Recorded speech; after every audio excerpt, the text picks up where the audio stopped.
अनेक प्रकार का दृष्टांत और प्रमाण देकर गुरु महाराज हमको आपको समझाने की कोशिश कर रहे हैं। क्या आप इस काल माया के देश में लोभ और लालच के वशीभूत होकर बड़ी बुरी तरह से फंस चुके हो? अब आप यहाँ से निकल नहीं पाओगे जब तक कोई आपकी मदद न करे। जैसे कोई आदमी तैरना नहीं जानता, नाव चलाना नहीं जानता और वो गहरे पानी में उतर गया, डूब रहा है। अब कोई कुशल तैराक, कोई मल्लाह नाविक अगर उसकी मदद न करे तो डूब के मर जाएगा, बच नहीं सकता। ऐसे इस भव सिंधु भव सागर में, जन्म मरण के देश में, जब तक अब कोई मदद करने वाले महापुरुष महामानव गुरु सदगुरु संत सदगुरु नहीं मिलेंगे, तब तक हम लोग यहाँ डूबते रहेंगे, मरते रहेंगे, जन्मते रहेंगे। देखो महापुरुष दृष्टांत दे रहे, कहा जैसे सुवना नलनी डारी, सुग्गा यानी तोता एक चिड़िया होती, उसको फंसाने वाले शिकारी जब जंगल में जाते और देखते हैं भाई यहाँ सुग्गा तोता बहुत रहते, तो उसको फंसाने की तरकीब निकालते। दो ऐसे बांस लकड़ी की बल्ली गाड़ कर ऊपर से एक डोरी बनाकर बीच में घिर्री लगा देते और नीचे जमीन पर कुछ दाने छींट देते। सुग्गा यानी तोता आसमान से उड़ते जा रहा, जब वो नीचे दाना देखता है तो खाने के लालच में आकर के पहले वो घिर्री पर बैठता और वहाँ से जांच पड़ताल करता, कोई दाएं बाएं तो है नहीं। शिकारी जो है आड़ में छिपा हुआ दिखाई नहीं देता। थोड़ी देर में तोता जब घिर्री पर बैठता तो घिर्री बड़ी तेजी से घूम जाती, नाच जाती, तोते का पैर ऊपर और पीठ नीचे हो जाती। अब तोता सोचता है कि घिर्री रुक जाए और हम नीचे उतर करके दाना खाएंगे। उसका ध्यान दाने की तरफ है, तब तक शिकारी उसको पीछे से पकड़ लेता और पकड़ करके पिंजड़े में बंद कर देता। चालाकी तो उसने किया, लेकिन दाने के लालच ने उसको आज जाल में, शिकारी के जाल में फंसा दिया। दूसरा दृष्टांत और प्रमाण दे रहे हैं कि मरकट, मरकट माने बंदर होता, बहुत चतुर चालाक जानवर होता है बंदर, लेकिन उसको चने का दाना बड़ा प्यारा होता, चना। शिकारी जब उसको फंसाना चाहते, जहाँ जंगल में बंदर रहते हैं वहाँ जमीन में एक मिट्टी का गड्ढा खोदकर जमीन में गाड़ देते, उसका मुंह खुला रखते और मुंह सकरा रखते, उसमें चने का दाना भर दिया जाता और जमीन के ऊपर घड़े के चारों तरफ चने के दाने छींट दिए जाते। उधर से जब बंदर गुजरता है तो चने का दाना देख करके बीन बीन कर खाने लगता। खाते खाते जब वो घड़े के पास पहुंचता तो उसकी दृष्टि, उसकी नज़र जब घड़े में पड़ती है तो देखता है ये तो बहुत ज़्यादा चना है। अब वो लालच में आकर के अपना हाथ डाल देता, खाली हाथ तो चला जाता, लेकिन जब चने में को मुट्ठी में बंद कर लेता तो उसका हाथ निकल नहीं पाता। अब बंदर ये सोचता है कि हमको घड़े ने पकड़ लिया, कि सच्चाई क्या है? उसको चने के लालच ने पकड़ा, घड़े ने नहीं पकड़ा।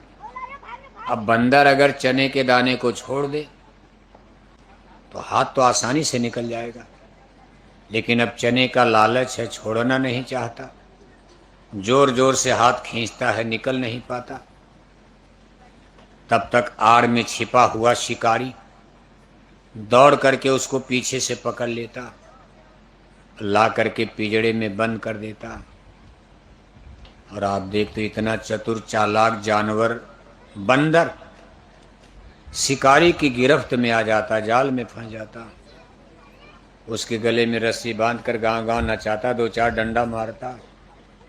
आप बंदर बंदरियों की नाच देखते हो ना। इस जमाने में तो ये लोग कम आते हैं, मदारी लोग। गुजरे जमाने में, पिछले जमाने में अक्सर आप गांव में देखते थे कि बंदर नचाने वाले। अब उसके गले में रस्सी बंधी, भाग कर जाएगा कहाँ, लेकिन फंसाया उसको इसी तरह जाता। इसी तरह एक और दृष्टांत देख रहे हैं, ज्यों मीना जिह्वा रश्माती। मछली मछली मारने वाले शिकारी जब जाते हैं, एक लोहे के कील में मांस का टुकड़ा लगा देते हैं, उसमें रस्सी लगा करके पानी में फेंक देते हैं। रस्सी का एक छोर उनके हाथ में जमीन पर और एक छोर पानी में, जिसमें मांस का टुकड़ा कील लगी होती। मछली पानी से जा रही है, उसको उसकी गंध मिलती है, मांस को सूंघ करके वहाँ पहुँचती। मछली सोचती भाई ये मांस का टुकड़ा, उसको खाने के लालच में उसको निगलती है। उसमें कील और कांटा लगा रहता लोहे का, पतला बारीक। उसके गले में कील कांटा धंस जाता है, फंस जाता। मछली निकलने का प्रयास करती, जैसे जैसे निकलना चाहती, कील कांटा उसके गले में धंसता चला जाता।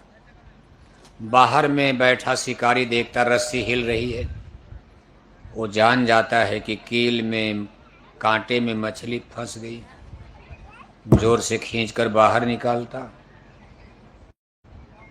और मछली को पकड़ करके काट करके शाम का भोजन बना देता।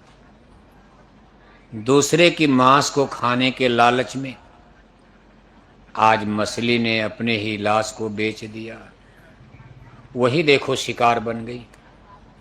ये संसार का दृष्टांत प्रमाण देकर संत महापुरुष हमको आपको समझाने का प्रयास कर रहे हैं कि संसार की ज्यादा जो लालच कर रहे हो, यही तो आपके कष्ट, आपके दुख और तकलीफ का सबसे बड़ा कारण है। आप कहते हो हम बड़े दुखी हैं। जितना संसार बढ़ाओगे, जितना इसका विस्तार करोगे, उतना ही आप दुखी हो जाओगे, क्योंकि ये चीज टेम्परेरी है। इसमें से कुछ आपका नहीं सृजन होगा, विनाश होगा। चीज मिलेगी फिर आपका साथ छोड़ेगी। जिसने जन्म लिया उसको मरना है। बेटा पैदा हो गया, आप खुशी हो जाते हो, मंगल गीत गाओगे, लड्डू बांटोगे गांव भर, लेकिन उसको मरना भी तो है। जिस दिन मरेगा उस दिन आंसू तो गिरेगा। मैन इज मार्टल, ये मृत्यु लोक है। कोई चीज यहाँ परमानेंट अस्थायी नहीं है। और इसी का हम लोग देखो लोभ और मोह करते हैं। इस लोभ और मोह के वशीभूत आज सारे जीव जगत में फंस चुके हैं। पूजा पाठ धर्म कर्म भी थोड़ा बहुत आप आज कलयुग में भी कर रहे हो। आपके बिहार में, आपके जहानाबाद में कोई न कोई पूजा, कोई न कोई धार्मिक अनुष्ठान, कोई न कोई कर्म कांड, भजन भक्ति सबके घर में हो रहा। लेकिन इसके पीछे ज्यादातर आपका लक्ष्य क्या है कि चलो देवी मैया से प्रार्थना करो, हमारे बाल बच्चे सुखी रहेंगे। एक दुकान है तो दो दुकान हो जाएगी,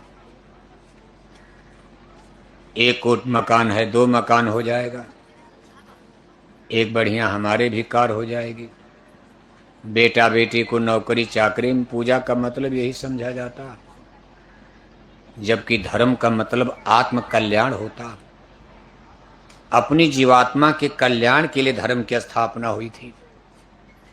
ये जितने धार्मिक संस्कार, धार्मिक अनुष्ठान इस संसार में बनाए गए, किए जाते हैं, ये जीव के कल्याण के लिए। भाई हमारी आत्मा नरक में न जाने पाए, हमको गाय बैल कुत्ता बिल्ला बन करके जन्म मरण में भटकना न पड़े।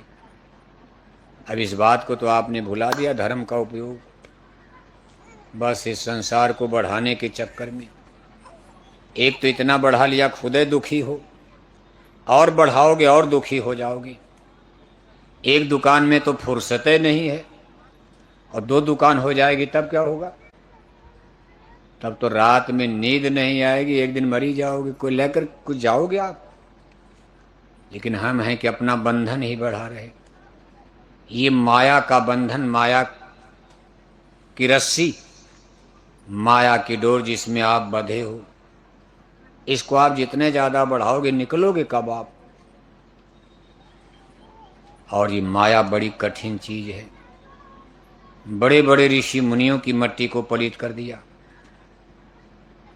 एक दृष्टांत आता कि भगवान श्री कृष्ण ने महाभारत युद्ध के बाद एक बार अपने परम शिष्य अर्जुन के साथ जंगल में निकले ऐसे घूमने टहलने।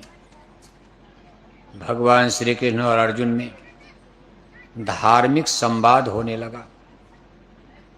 विषय माया का खड़ा हो गया। भगवान श्री कृष्ण ने कहा, अर्जुन, ये मेरी माया इतनी प्रबल शक्ति है, किसने बड़े बड़े ऋषि मुनियों की मट्टी पलीत कर दिया, मेरी गोद से मेरे भक्तों को झपट लेती है। माया महा ठगनी हम जानी। अर्जुन ने कहा, नहीं केशव, आप भगवान हो, मैं आपके साथ रहता हूं, मैं आपका परम भक्त हूं, माया मेरा क्या बिगाड़ पाएगी?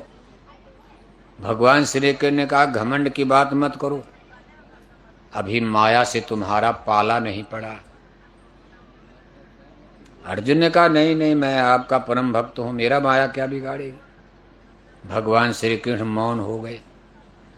लेकिन उन्होंने सोचा कि अर्जुन के अंदर घमंड है, अपनी भक्ति का, अपने ज्ञान का।